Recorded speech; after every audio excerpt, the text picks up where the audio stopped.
"You won't believe what Muslim Dems are grooming to run against Trump in 2020, this means war. Are we facing Barack Hussein Obama II?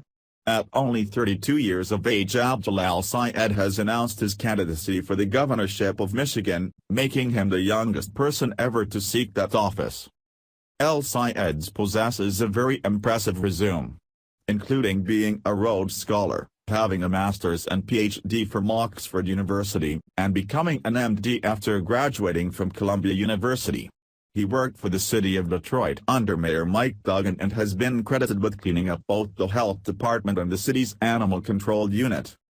But what makes him so damn terrifying is the fact that he speaks articulately and without any accent whatsoever. He has a habit of inserting humor into his speeches and looks good doing it. He also has the full backing of America's powerful Muslim Brotherhood-linked network of Islamic organizations such as CARE and others. Sources have claimed al-Sayed has been handpicked and funded by George Soros himself to be the next Barack Hussein Obama. I bet the next step is he will give an awesome speech at the Democratic National Committee and low-information voters will be mesmerized by this Soros plant. It's not like they learned the first time around. CBS News reports. Ben Carson stands by opposition to Muslim president. Neurosurgeon and 2016 presidential candidate Ben Carson stands by his assertion over the weekend that he would not want a Muslim president. That said, however, he feels that his comments have been taken out of context. At a press conference in Sharonville, Ohio, Tuesday, Carson said, "I don't care what a person's religious beliefs are or what their religious heritage is. If they embrace American culture, if they embrace our Constitution and are willing to place that above their religious beliefs, I have no problem with that." I said that. Why is it so impossible for people to hear that? He said earlier, in an interview with Fox News, that his view does not just apply to Muslims. If, for instance, you believe in a theocracy, I don't care if you're a Christian. If you're a Christian and you're running for president and you want to make this into a theocracy, I'm not going to support you. I'm not going to advocate you being the president. He also said that a Muslims rejecting their religion and swearing to uphold the Constitution would be considered infidels and heretics, but at least then I will be quite willing to support them.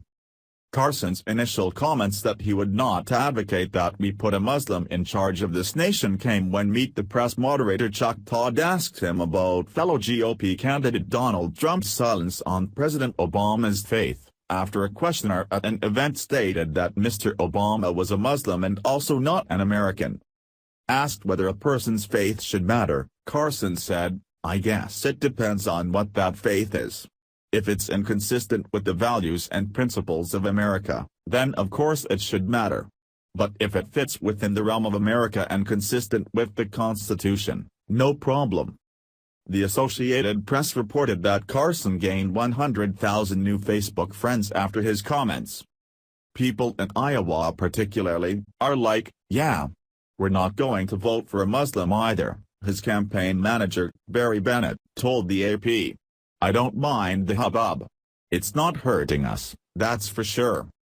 The executive director of the Council on American Islamic Relations said he should drop out of the race, and many of Carson's fellow candidates have denounced his statements.